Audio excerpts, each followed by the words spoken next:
Hello and welcome. I am Yeldo and today I'll be showing kung paano mag-prepare ng song for mastering in a very easy way. So let's get started. I have your track out na ito sa YouTube. Check the link in the description below. So this is not yet mastered but tapos ko na to yung mix and meron na itong sakto na headroom. Take a listen and watch the meters. B to the A to the T, P to the D to the C, banatan by the G, pandi na sa G.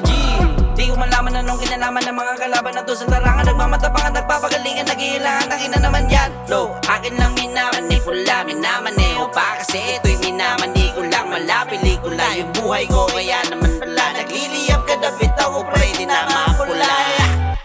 So as you can see, all the meters are good and pretty decent. I can simply go now for mastering and master it myself, or I can send this sa mastering engineer ko. For mastering kasi dapat no clipping, all are balanced, may enough headroom, -6 dB or naka-proper gain stage. This is good and this is the standard way of sending your mix to a mastering session. But what if I tell you na kahit mag-clip yung mix nyo, ay pwede pa rin i-master? I'll show you. So most of you nagmi-mix na may mga plugins sa master fader. Maybe because we all like to mix our tracks loud, diba? So for example, nag-pull up ako nito ng SSL comp or any limiter plugins para mapalakas yung mix ko. Okay, so I'll just turn this up para lumakas. B to the A to the T, P to the D to the C, banatan by the G, pandi na sa G. Di ko malaman anong kinalaman ng mga kalaban na to sa larangan. Nagmamatapangan, nagpapagalingan, naghihilangan, nakina naman yan. As you can see, we are now clipping. Boost ko pa para mas klaro and mas ma-exage ang distortion.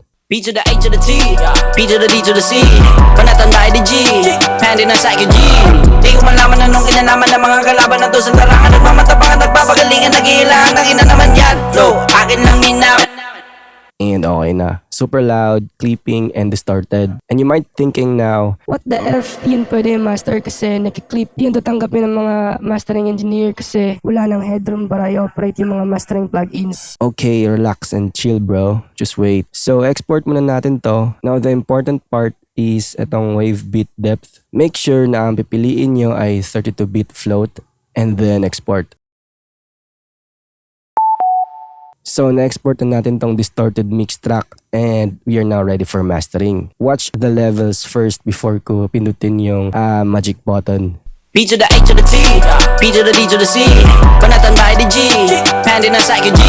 Di ko malaman. So everything is distorted, diba? Everything is clipping. So let's use the magic button. So the magic button is itong normalize. Just hit this and listen to your track again. B to the A to the T, P to the D to the C, banatan by the G, pandi na sa G. So nawala na yung distortion and di na nagka-clip. Now watch the meters again. Sa G.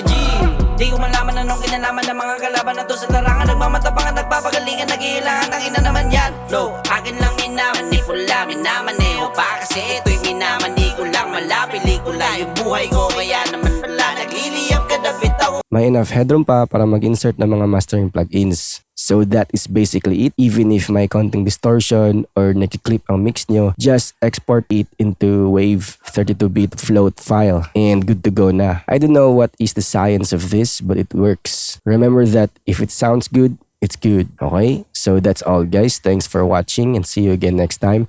Happy mixing and bye-bye.